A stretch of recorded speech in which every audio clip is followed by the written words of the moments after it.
हाँ जी प्यारे बच्चों, मैं गगन स्वागत करता हूं आपका स्टडी बडी कोचिंग एकेडमी के एक नए यूट्यूब वीडियो में। इस वीडियो में हम क्लास 10th के 4th चैप्टर को स्टार्ट करेंगे। चैप्टर का नाम है क्वाड्रेटिक इक्वेशंस। ठीक है, पूरी की पूरी एनसीईआरटी बुक यहाँ पर हम कवर करने जा रहे हैं। उसमें से ये 4th चैप्टर आज हम करने जा रहे हैं। इससे पहले 3 चैप्टर मैंने पूरे कंप्लीट सॉल्व करवा दिए। अगर आपने वो वाली वीडियोस नहीं देखी तो वो देख लेना। ठीक है, तो चलिए चैप्टर 4th शुरू करते हैं। चैप्टर का नाम है क्वाड्रेटिक इक्वेशंस। सबसे पहले हम देखते हैं कि क्वाड्रेटिक इक्वेशंस होती क्या हैं। ठीक है, तो चलिए समझते हैं।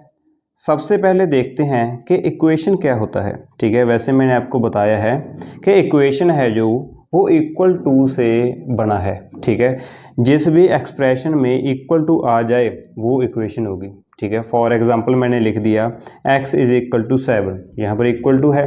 ठीक है, तो ये एक इक्वेशन है। मैंने लिख दिया height is equal to 4 metre. ठीक है, मान लीजिए यहाँ पर भी इक्वल टू है, तो ये भी क्या है, एक इक्वेशन है। ठीक है, और इक्वेशन क्या हो सकती है, x square minus 3 is equal to 0। यहाँ पर भी इक्वल टू का साइन है, तो ये भी एक इक्वेशन है। ठीक है, तो इक्वेशन कौन सी होती है, जिसमें इक्वल टू का साइन हो, वो इक्वेशन। ठीक है, उसके बाद जो चैप्टर में हमें क्वाड्रेटिक इक्वेशन के लिए मतलब स्टडी करना है। ठीक है, क्वाड्रेटिक का मतलब समझते हैं। देखिए, हमने पिछले चैप्टर में, ठीक है, या उससे भी पिछले चैप्टर में ये देखा था कि पॉलिनोमियल क्या होते हैं। ठीक है, पॉलिनोमियल क्या होते हैं यहाँ पर। ठीक है, कुछ टर्म्स होती हैं हमारे पास, वेरिएबल्स होते हैं, कांस्टेंट होते हैं, उसे हम पॉलिनोमियल कहते थे। ठीक है, और जो पॉलिनोमियल की हाईएस्ट पावर होती थी किसी भी पॉलिनोमियल की, उसे हम उसकी डिग्री कह देते थे। ठीक है, और उस डिग्री के आधार पर हमने पॉलिनोमियल्स की कुछ टाइप्स बनाई हुई थी। फॉर एग्जांपल, जैसे अगर मेरे पास डिग्री 1 आ जाती तो उसे हम लीनियर पॉलिनोमियल कहते थे। ठीक है, डिग्री 2 आ जाती उसे हम क्वाड्रेटिक पॉलिनोमियल कहते थे। ठीक है, और अगर डिग्री 3 आ जाती तो उसे हम क्यूबिक पॉलिनोमियल कहते थे। ठीक है, एंड सो ऑन। ठीक है, तो इस तरीके से हमने डिग्री के बेसिस पे पॉलिनोमियल की कुछ टाइप्स बनाई हुई थी। उसी में से एक टाइप है क्वाड्रेटिक इक्वेशंस या फिर क्वाड्रेटिक पॉलिनोमियल। जो लीनियर पॉलिनोमियल है उसे हमने स्टडी कर लिया है। जी हाँ, 1 वेरिएबल, ठीक है, लीनियर पॉलिनोमियल आपने 9th क्लास में स्टडी किया था। और लीनियर पॉलिनोमियल इन 2 वेरिएबल्स, ठीक है, 2 वेरिएबल में आपने पिछले ही चैप्टर में स्टडी किया है। अब हम स्टडी करेंगे क्वाड्रेटिक इक्वेशन के लिए, जहाँ पर डिग्री 2 होगी, उन्हें सॉल्व करेंगे। ठीक है, चलिए देखते हैं। तो आपने क्वाड्रेटिक पॉलिनोमियल समझ लिया कि क्वाड्रेटिक का मतलब क्या होता है। वो वाला पॉलिनोमियल, ठीक है, जिसमें डिग्री 2 हो, यानी कि जो हाईएस्ट पावर है वो 2 हो हमारे पास, उसे ही हम क्वाड्रेटिक पॉलिनोमियल कहते हैं। पर हमने तो क्वाड्रेटिक इक्वेशन को स्टडी करना है। ठीक है, तो मैंने आपको बताया है जैसे कि अगर इक्वल टू का साइन आ जाए तो हम उसे इक्वेशन कह देते हैं। तो हम क्या करेंगे, मान लीजिए हमारे पास कोई पॉलिनोमियल है, मैंने लिखा एक्स स्क्वायर, मान लीजिए 2x square minus 3x plus 4। ठीक है, ये क्या है, एक पॉलिनोमियल है। अगर मैं यहाँ पर लिख दूँ इक्वल टू 0 या इक्वल टू कुछ भी, ठीक है, तो वो क्या हो जाएगी, एक इक्वेशन हो जाएगी। और इसकी डिग्री कितनी है, हाईएस्ट पावर 2 है, तो इसकी डिग्री कितनी है, 2। तो ये क्या है, एक क्वाड्रेटिक इक्वेशन है। ठीक है, अकेला था ये क्वाड्रेटिक पॉलिनोमियल, और इक्वल टू 0 लगने के बाद ये क्या बन गया, एक क्वाड्रेटिक इक्वेशन बन गई। तो ये डिफरेंस होता है पॉलिनोमियल और इक्वेशन में। ठीक है जी, इस चैप्टर में हमें क्वाड्रेटिक इक्वेशंस को स्टडी करना है। ठीक है, तो इसे मैं थोड़ा डिटेल में समझा देता हूँ, इसे मैं थोड़ा इरेज करता हूँ। ठीक है,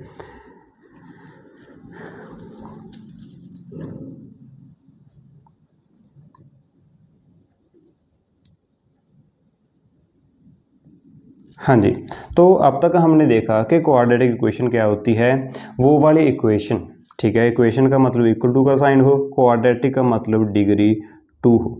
ठीक है, यानी कि हाईएस्ट डिग्री 2 हो, तो वो उसे हम क्वाड्रेटिक इक्वेशन कह देते हैं। एग्जाम्पल के लिए अगर हमें देखें, फॉर एग्जाम्पल मान लीजिए मेरे पास इक्वेशन है 2x square minus 3x plus 4 equal to 0, ये क्या है, एक क्वाड्रेटिक इक्वेशन है। क्योंकि आप डिग्री देखिए, यहाँ पर पावर 2 है, यहाँ पर पावर 1 है, यहाँ पर कुछ नहीं है तो पावर 0 है। ठीक है, तो हाईएस्ट पावर कितनी है, 2, तो ये क्या है, एक क्वाड्रेटिक इक्वेशन है। एक और एग्जांपल देखते हैं। मान लीजिए मेरे पास है 4x is equal to 3x square minus 9। ठीक है, इसे मैं थोड़ा सा टर्म्स को अरेंज कर दिया है और कुछ नहीं किया। यहाँ पर देखिए x की पावर यहाँ पर 1 है, यहाँ पर 2 है और यहाँ पर कुछ नहीं है तो 0 है पावर। ठीक है, तो इसकी हाईएस्ट पावर कितनी है, 2, तो ये भी क्या है, एक क्वाड्रेटिक इक्वेशन है। ये भी हमारी थी क्वाड्रेटिक इक्वेशन। ठीक है, तो इस तरीके की एक्सप्रेशन को हम क्वाड्रेटिक इक्वेशन कह देते हैं। एक और एग्जांपल देखते हैं। मान लीजिए मेरे पास है x square upon -9 plus 4x minus 3 equal to 0। यहाँ पर भी हाईएस्ट पावर कितनी है, 2। ठीक है, तो ये क्या है, एक क्वाड्रेटिक इक्वेशन है। ठीक है जी, एक चीज़ आपको और ध्यान रखनी है कि यहाँ पर जो 3 कोएफिशिएंट है हमारे पास, जैसे x स्क्वायर का कोएफिशिएंट है, x का कोएफिशिएंट है और कांस्टेंट टर्म है। ठीक है, इनमें से जो x स्क्वायर का कोएफिशिएंट है, x स्क्वायर का कोएफिशिएंट है, जो x स्क्वायर के साथ टर्म लगी हुई है, वो 0 नहीं हो सकता, can not be equal to 0। क्योंकि अगर वो ही 0 हो गया, मान लीजिए मेरे पास एक इक्वेशन है 0x square minus 3x plus 4 equal to 0। ठीक है, यहाँ पर आप देख सकते हैं पावर 2 मैंने लगा तो दी है, लेकिन जब आप इसे 0 से मल्टीप्लाई करेंगे तो ये 0 ही बन जाएगा, -3x plus 4 is equal to 0। तो यहाँ पर हाईएस्ट पावर 1 है, तो ये लीनियर इक्वेशन है, क्वाड्रेटिक इक्वेशन नहीं है। ठीक है, इस चीज़ का आपको ध्यान रखना है। और क्या क्या चीज़ों का ध्यान रखना है वो मैंने अगली स्लाइड में बताऊंगा आपको। तो चलिए, what are not quadratic equation. Quadratic equation क्या होती है वो तो मैंने आपको समझा दिया। ठीक है, यहाँ पर हाईएस्ट पावर 2 हो उन्हें हम क्वाड्रेटिक इक्वेशन कह देते हैं। लेकिन what are not quadratic equation ये भी हम समझते हैं। यहाँ पर मैं आपको 3-4 पॉइंट्स बता देता हूँ। सबसे पहली कंडीशन क्या होती है कि हाईएस्ट पावर अगर 2 ना हो तो वो क्या होगी, क्वाड्रेटिक इक्वेशन नहीं होगी। फॉर एग्जांपल मान लीजिए मैंने लिखा 4x माइनस 3 इक्वल टू 0। ठीक है, यहाँ पर हाईएस्ट पावर कितनी है वेरिएबल की, यहाँ पर x की पावर तो 1 है, तो ये क्या है, एक लीनियर इक्वेशन है, तो क्वाड्रेटिक नहीं है।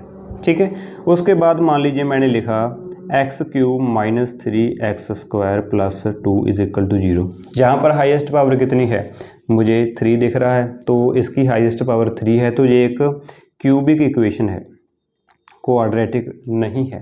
ठीक है जी, उसके बाद सेकंड कंडीशन क्या होती है हमारे पास कि powers of the exponents of variable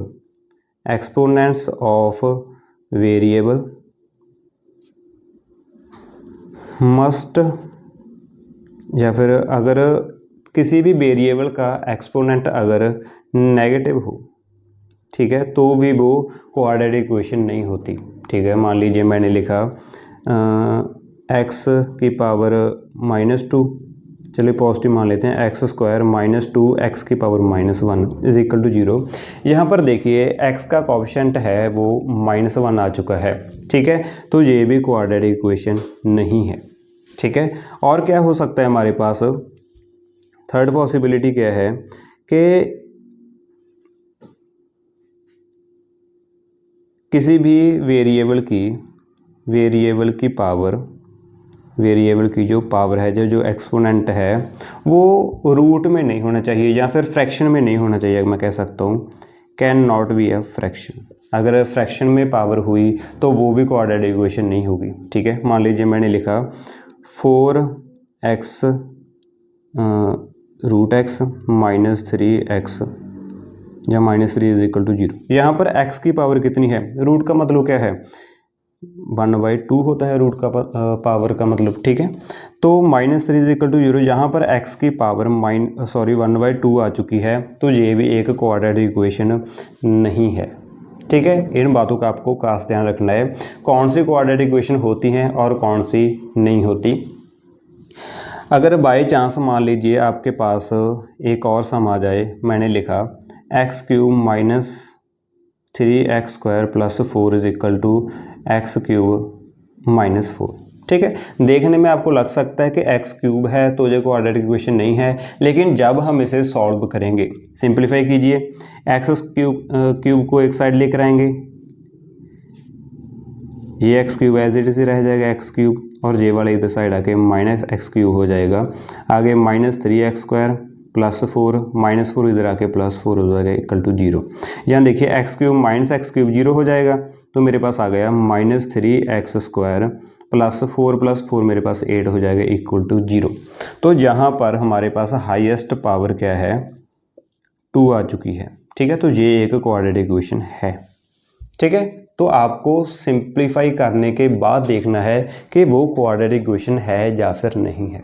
ठीक है, तो जो अब तक हमने देखा, जो हमने सीखा, उसका थोड़ा रिकैप ले लेते हैं। क्वाड्रेटिक इक्वेशन कौन सी होती है जिसमें पहली बात तो सारी पावर्स इंटीजर हों, इंटीजर कह सकते हैं, या फिर होल नंबर हो, 0 1 2 3 कुछ भी हो, नेगेटिव नहीं होनी चाहिए, फ्रैक्शन में नहीं होनी चाहिए, और हाँ स्क्वायर रूट या फिर क्यूब रूट कुछ भी नहीं होना चाहिए। ठीक है, और अगली कंडीशन क्या होती है कि एक्स स्क्वायर का जो कोएफिशिएंट है वो 0 नहीं होना चाहिए। ठीक है, तो वो एक क्वाड्रेटिक इक्वेशन होगी। और कब कब नहीं होगी, अगर उसका जो एक्स स्क्वायर का कोएफिशिएंट है वो 0 हो गया तो क्वाड्रेटिक इक्वेशन नहीं होगी, और अगर पावर या फिर हाईएस्ट पावर 2 से ज़्यादा या कम है तो भी क्वाड्रेटिक इक्वेशन नहीं होगी। अगर एक्स की पावर नेगेटिव आ गई तो भी क्वाड्रेटिक इक्वेशन नहीं होगी, और अगर उसकी पावर फ्रैक्शन में आ गई तो भी क्वाड्रेटिक इक्वेशन नहीं होगी। अगर स्क्वायर रूट, क्यूब रूट ऐसी टर्म्स आ रही हैं एक्स के ऊपर तो भी वो क्वाड्रेटिक इक्वेशन नहीं होगी। ठीक है जी, इस बात का आपको ध्यान रखना है। तो चलिए आगे कुछ सम करते हैं, कुछ और एग्जांपल्स देख लेते हैं कि क्वाड्रेटिक इक्वेशन कौन सी होती हैं। मान लीजिए मैंने लिखा 4x² + 3x = -4। ठीक है, यहाँ पर हाईएस्ट पावर देखिए 2 है, यहाँ पर 1 है, यहाँ पर x पावर 0, तो हाईएस्ट क्या है 2, तो ये एक क्वाड्रेटिक इक्वेशन है। ठीक है, और क्या हो सकता है, जो एक्स स्क्वायर का कोएफिशिएंट है या एक्स का कोएफिशिएंट है वो कुछ भी हो सकता है, कोई भी रियल नंबर हो सकता है। बस इमेजिनरी नहीं पढ़ रहे हैं हम, सिर्फ रियल नंबर पढ़ रहे हैं।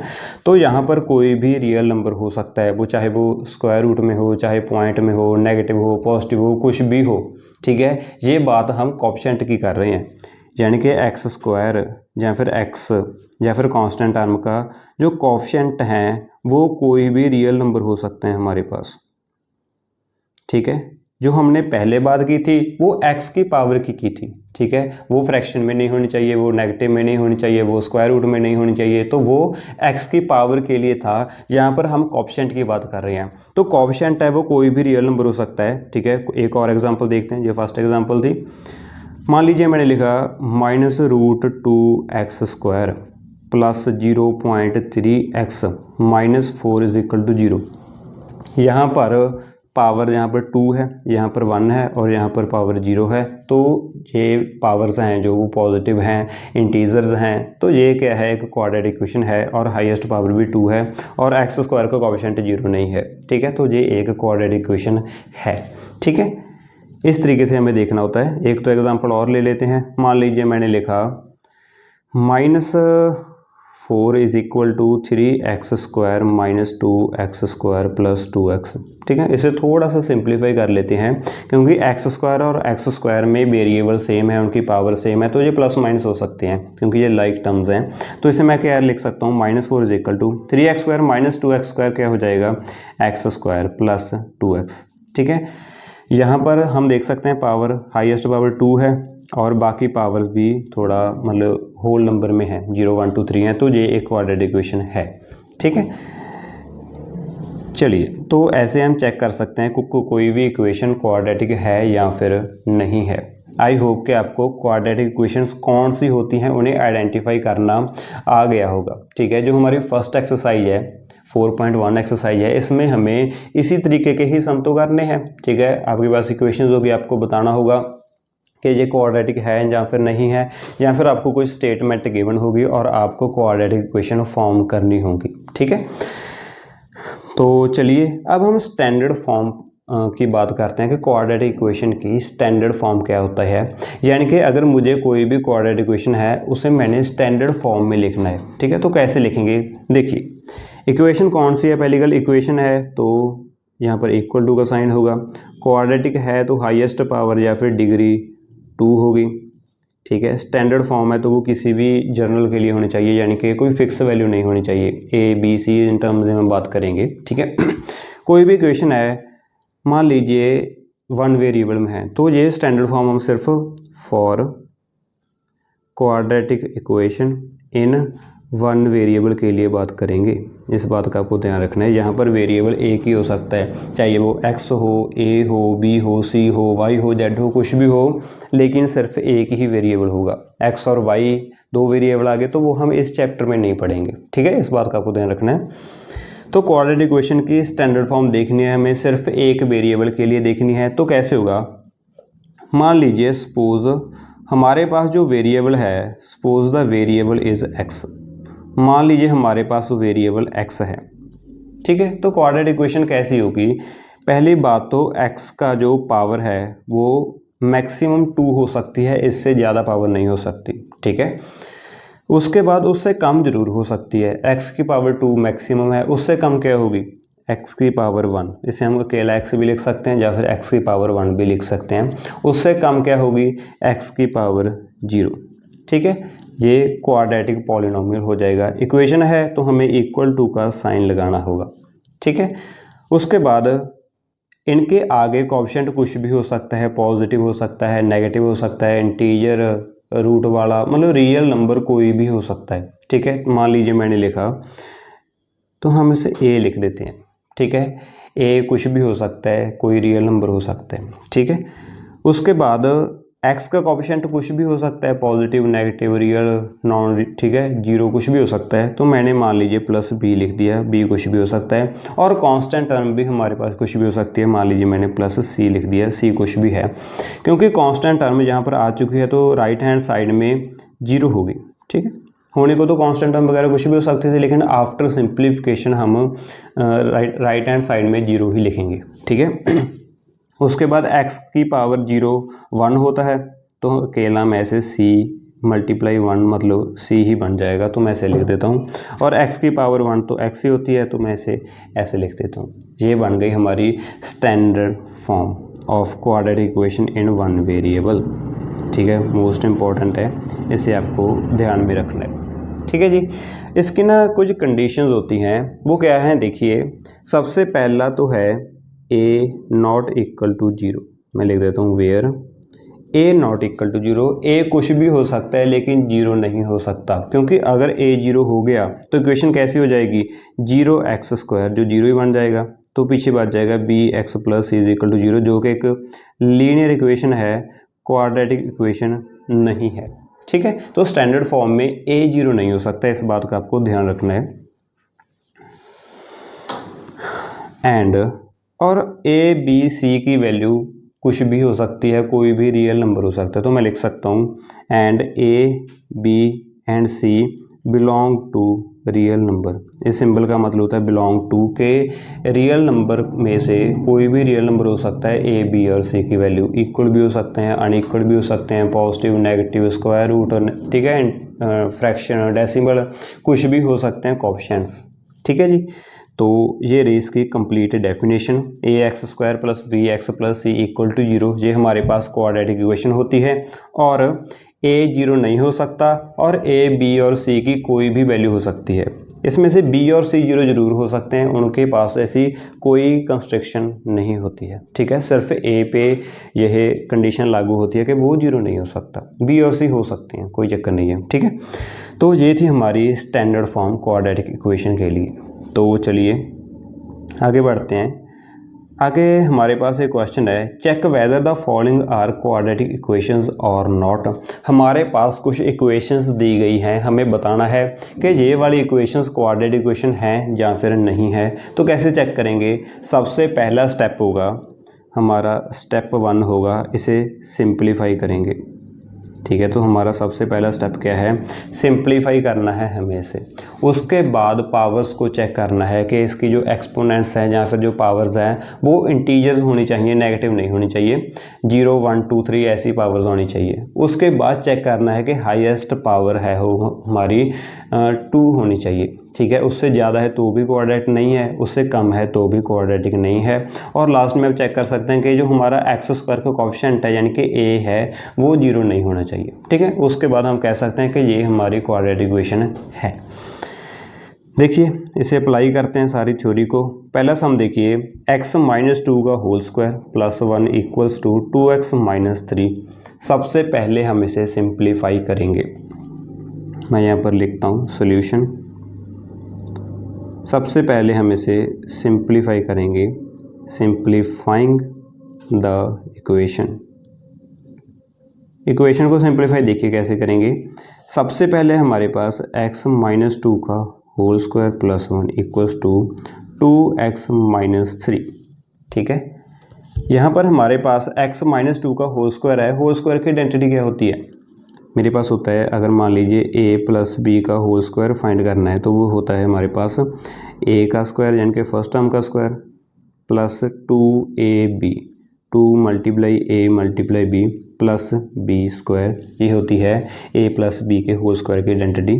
इसे हम यूज़ करने वाले हैं हमारे सम में। ठीक है, इसे हम यूज़ करेंगे तो मेरे पास क्या आ जाएगा, देखिए x माइनस 2 के होल स्क्वायर में से x है a माइनस 2 है b।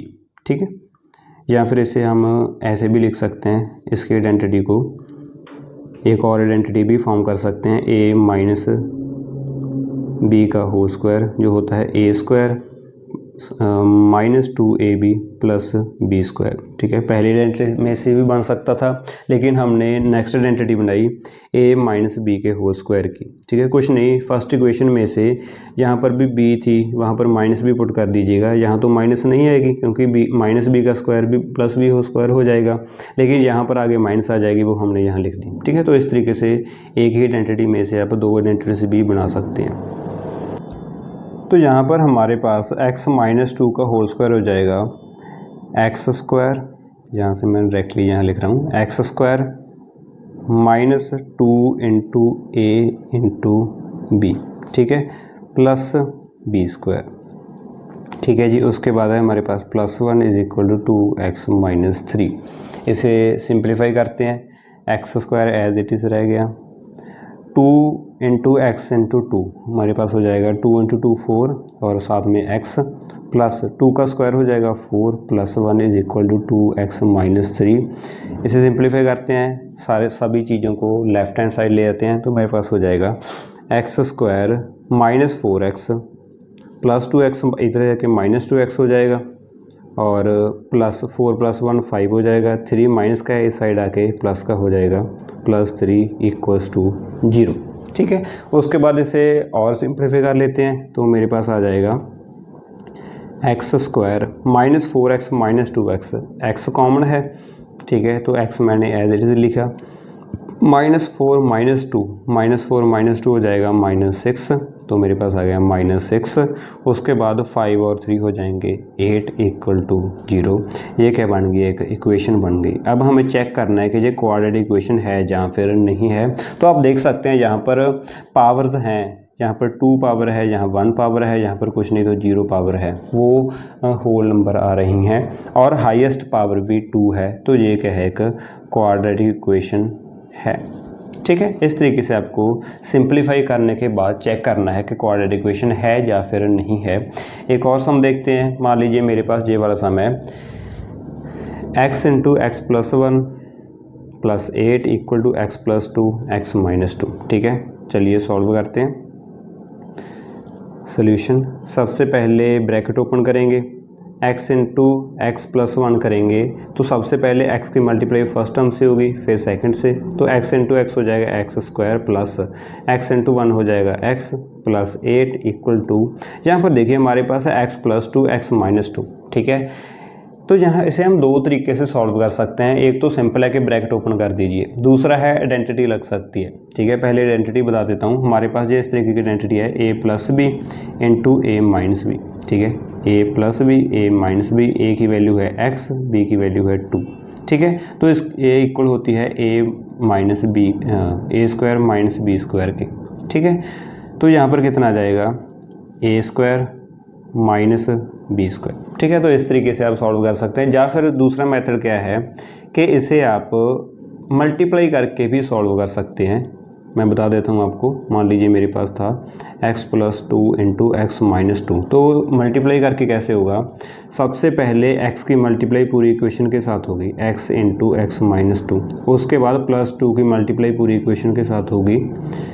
उसके बाद हमारे पास दो टर्म्स बन चुकी हैं। अब इन्हें मल्टीप्लाई कर सकते हैं। देखिए कैसे, x की मल्टीप्लाई x से की x², x की मल्टीप्लाई -2 से की -2x, उसके बाद 2 की मल्टीप्लाई x की +2x, उसके बाद 2 की मल्टीप्लाई -2 से की तो -4। देखिए -2x +2x कैंसिल हो जाएंगे तो मेरे पास आ जाएगा x² - 4, जो कि हमारे पास डायरेक्टली इक्वेशन से भी आ गया था। ठीक है, तो इस तरीके से आप किसी भी तरीके से सॉल्व कर सकते हैं। शॉर्टकट है हमारा इक्वेशन वाला। ठीक है, तो इसे मैं इरेज कर देता हूँ।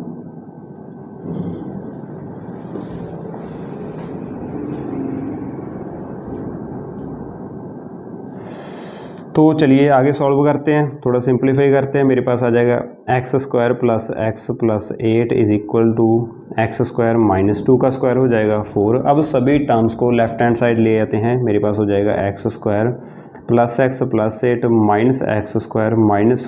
-x² - 4 इधर आके +4 हो जाएगा = 0। ठीक है, यहाँ पर देखिए x² - x² तो 0 हो जाएगा, तो मेरे पास आ जाएगा x + 8 और 4 12 हो जाएंगे =0। यहाँ पर हाईएस्ट पावर 1 है, तो ये क्या है, एक लीनियर इक्वेशन है। कौन सी है ये एक लीनियर इक्वेशन है। Therefore this is not a quadratic equation, therefore it is not a quadratic equation. तो इस तरीके से आपको चेक करना है। एक और सम देखते हैं। ये हमारे पास हम सिंप्लीफाई करेंगे। ठीक है, x × 2x क्या हो जाएगा 2x², x × 3 हो जाएगा 3x = x² + 1। सभी टर्म्स को लेफ्ट हैंड साइड लेकर आते हैं तो मेरे पास आ जाएगा 2x², x² इधर आके -x² हो जाएगा, उसके बाद है +3x, उसके बाद +1 इधर आके -1 हो जाएगा =0। सॉल्व करें, 2x² - x², देखिए कॉमन क्या है, x² तो कॉमन ही है, तो इसे मैंने एज इट इज़ लिख लिया। और यहाँ पर 2 है, यहाँ पर -1 है, तो मेरे पास 2 - 1 रह जाएगा 1, लिखने की ज़रूरत नहीं है। +3x - 1 = 0। यहाँ पर पावर्स देखते हैं, यहाँ पर पावर 2 है, यहाँ 1 है, यहाँ 0 है, तो यहाँ पर हाईएस्ट पावर 2 है और सभी पावर्स पॉजिटिव इंटीजर हैं, तो ये एक क्वाड्रेटिक इक्वेशन है। Yes, it is a quadratic equation. Yes, it is a quadratic equation. तो इस तरीके से आपको चेक करना है। ठीक है, आगे एक और सम देखते हैं। जैसे देखने में हमें एक क्यूबिक इक्वेशन लग रही है, लेकिन सिंप्लीफाई करने के पहले आपको नहीं देखना। ठीक है, क्योंकि हो सकता है x³ कैंसिल हो जाए। ठीक है, देखिए कैसे होगा सॉल्यूशन। सबसे पहले यहाँ पर x + 2 के होल क्यूब की आइडेंटिटी की ज़रूरत पड़ेगी मुझे। ये तो आप ध्यान में रख ही लीजिए, बहुत जगह ज़रूरत पड़ती है। मान लीजिए मेरे पास आइडेंटिटी है, या फिर a + b का होल क्यूब फाइंड करना है, तो इसका फॉर्मूला होता है a³ + b³ + 3a² b + 3ab²। ठीक है, इसे आप ध्यान में रख सकते हैं। इससे a - b का होल क्यूब का भी फार्मूला इजीली बन जाता है। फॉर एग्जांपल अगर मान लीजिए यहाँ पर माइनस होता तो b की जगह -b पुट कर दीजिए, आपके पास a - b के होल क्यूब का फार्मूला जाएगा। जैसे यहाँ पर तो एज इट इज़ रह जाएगा, यहाँ पर b³ है, -b का क्यूब करेंगे तो वो क्या आ जाएगा, -b³ आ जाएगा, तो यहाँ पर माइनस आ जाएगी। नीचे लिख देता हूँ, a - b के होल क्यूब का फार्मूला क्या होगा, a³ यहाँ पर हो जाएगा -b³ + 3a² b की जगह अगर -b पुट करेंगे तो वो आगे आ जाएगी, तो यहाँ हो जाएगा -3a² b। और यहाँ पर b² की जगह -b पुट करेंगे तो स्क्वायर से माइनस कैंसिल हो जाएगी, जहाँ पर प्लस का प्लस रह जाएगा +3ab²। तो इस तरीके से हमने एक फार्मूले से दो फार्मूले बना लिए हैं। ठीक है, तो इस फार्मूले को यहाँ पर अप्लाई करते हैं। x + 2 का होल स्क्वायर का x + 2 होल क्यूब का फार्मूला है, जहाँ पर a है x, b है 2। तो देखिए कैसे आएगा हमारे पास, a + b का होल क्यूब है a³ यानी कि x³ + b³ यानी कि 2³ + 3 × a² यानी कि x² और b है 2 + 3 × a बी स्क्वायर, ए है x, b है 2 और अकेले 2 का करना है स्क्वायर। ठीक है, ये हो गया। इसे एक्सपेंड करने के बाद ये वाली टर्म आ गई हमारे पास, इज इक्वल टू आगे है x क्यूब माइनस 4। ठीक है, आगे सिंपलीफाई करते हैं तो क्या आ जाएगा, x क्यूब प्लस 2 का क्यूब हो जाएगा 8 plus 3x square, 3 2 6 x square और 2 का स्क्वायर 4 इंटू 3 12, तो मेरे पास आ जाएगा plus 12x is equal to x cube minus 4। सभी चीज़ों को लेफ्ट हैंड साइड लेकर आते हैं तो मेरे पास हो जाएगा x cube plus 8 plus 6x square plus 12x, x cube हो जाएगा माइनस एक्स क्यूब और माइनस 4 हो जाएगा प्लस 4 इज इक्वल टू 0। यहाँ देखिए x cube minus x cube तो कैंसिल कर देंगे, 0 हो जाएगा और पीछे क्या बचा 6x स्क्वायर प्लस 12x और 8 प्लस 4 हो जाएगा प्लस का 12 इज इक्वल टू 0। यहाँ पर देखिए हाईएस्ट पावर 2 है, सभी पावर्स मेरी इंटीजर हैं, पॉजिटिव इंटीजर हैं, तो ये क्या है एक yes it is a quadratic equation, it is a quadratic equation. तो इस तरीके से आपको चेक करना है कि कोई भी इक्वेशन क्वाड्रेटिक है या फिर नहीं है। आगे हम सीखते हैं कि अगर हमारे पास कोई स्टेटमेंट दी गई हो, कोई प्रॉब्लम दी गई हो या फिर कोई वर्ड प्रॉब्लम दी गई हो तो उसे हमें क्वाड्रेटिक इक्वेशन के फॉर्म में कैसे लिखना है, सॉल्व करना आगे सीखेंगे। यहाँ पर हमें सिर्फ स्टेटमेंट को, प्रॉब्लम को क्वाड्रेटिक इक्वेशन में लिखना आना चाहिए। ठीक है, देखिए कैसे होता है हमारे पास क्वेश्चन। देखिए represent the following situations mathematically.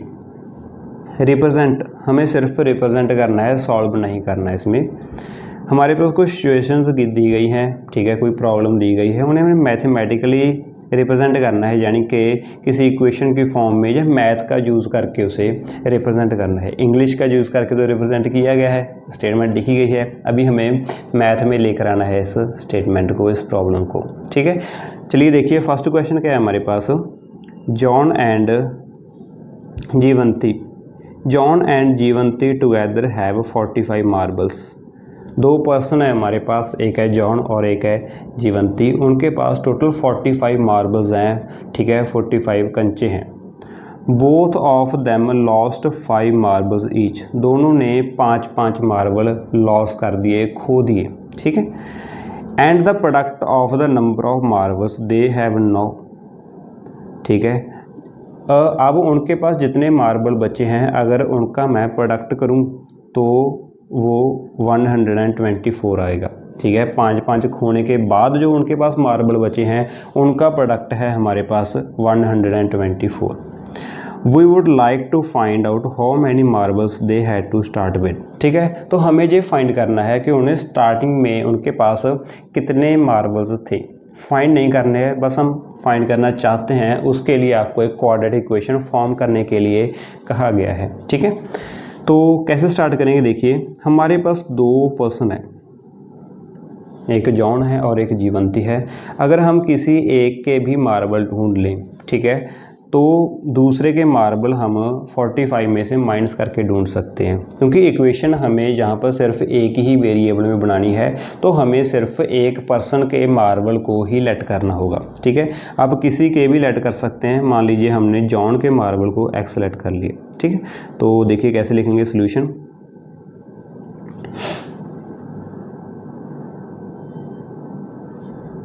Let the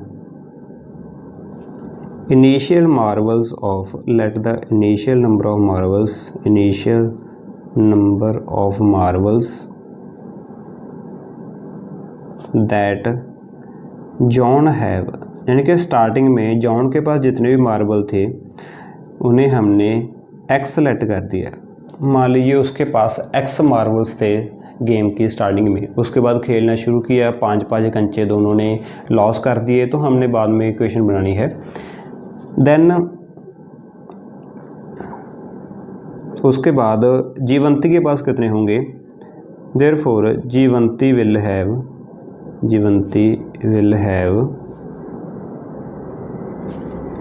45 minus x marbles at starting. ठीक है, ये समझाया आपको। टोटल मार्बल 45 थे, उसमें से एक्स मार्बल थे वो जॉन के थे, तो जीवंती के कितने हो गए 45 माइनस एक्स होंगे। तो मैंने लिख दिया 45 माइनस एक्स मार्बल जीवंती के हैं।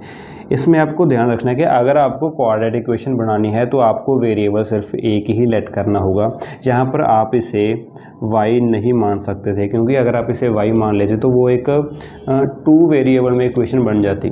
ठीक है, हमें सिर्फ 1 वेरिएबल में खेलना है। ठीक है, ये इस बात का आपको ध्यान रखना है। इसीलिए मैंने जॉन के मार्बल को एक्स लेट किया, तो जीवंती के मार्बल को मुझे 45 माइनस एक्स लेट करना पड़ा, ना कि y।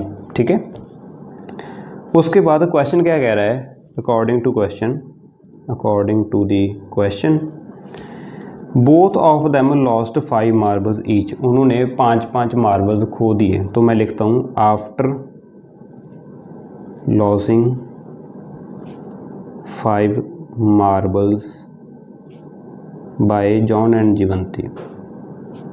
अगर दोनों ने 5 मार्बल खो दिए तो जॉन के पास कितने मार्बल हो गए, जॉन विल हैव, देखिए स्टार्टिंग में उसके पास एक्स मार्बल्स थे, उसमें से उसने 5 मार्बल्स को खो दिया, तो पीछे उसके पास कितने मार्बल्स बचे, तो एक्स माइनस 5, एक्स जितने भी थे उसमें से 5 खो दिए, तो एक्स माइनस 5 मार्बल्स बचे। Then John will have x minus 5 marbles. ठीक है, तो जीवंती के पास कितने होंगे, and Jivanti will have, Jivanti के पास कितने थे स्टार्टिंग में 45 माइनस एक्स मार्बल स्टार्टिंग में थे, उसमें से 5 मार्बल उसने खो दिए, यानी कि इसमें से भी -5 हो गई। ठीक है, तो 5 मार्बल खोने के बाद उसके पास 45 माइनस एक्स -5 मार्बल्स बचे हैं। ठीक है, यहाँ तक आपको समझ आ गया होगा। उसके बाद कंडीशन क्या है, and product of number of marbles they have now. अब उनके पास खोने के बाद जितने मार्बल्स हैं उसका प्रोडक्ट 124 है। ठीक है, सबसे पहले इसे सॉल्व करते हैं, यानी कि कितना जाएगा, i.e. जीवंती हैव 45 माइनस एक्स -5, यहाँ से 45 और -5 लाइक टर्म है, इन्हें हम प्लस माइनस कर सकते हैं। 45 माइनस 5 हो जाएगा 40 और -6 एज इट इज़ रह जाएगा। तो इतने मार्बल्स हैं जीवंती के पास। ठीक है, चलिए आगे इसकी इक्वेशन बनाते हैं। इन दोनों का प्रोडक्ट यानी कि 5 मार्बल खोने के बाद x -5 और 40 माइनस एक्स जितने मार्बल बचे हैं, इनका प्रोडक्ट हमारे पास 124 गिवन है। तो चलिए also product of their marbles is 124। ठीक है, मार्बल्स कितने थे, जॉन के पास थे x -5 मार्बल्स और जीवंती के पास थे 40 माइनस एक्स मार्बल्स। ठीक है, इनका प्रोडक्ट मल्टीप्लाई कर दिया मैंने, सिंबल लाने की ज़रूरत नहीं है क्योंकि ब्रैकेट लगा दी, तो इक्वल टू 124।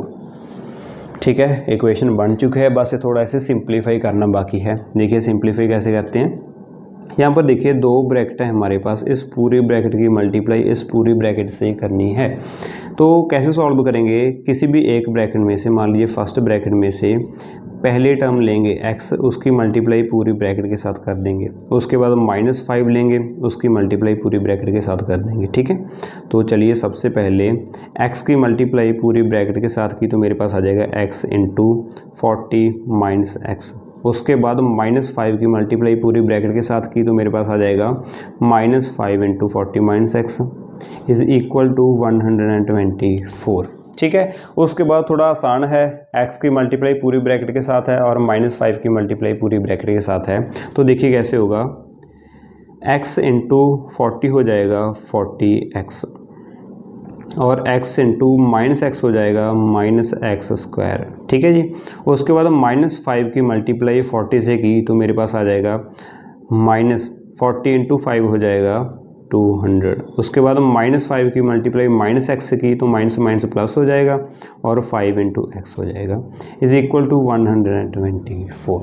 ठीक है, इसके बाद बस हम इसे अरेंज करना है। तो देखिए सबसे पहले x² वाली टर्म लिखेंगे, उसके बाद x वाली टर्म्स लिखेंगे।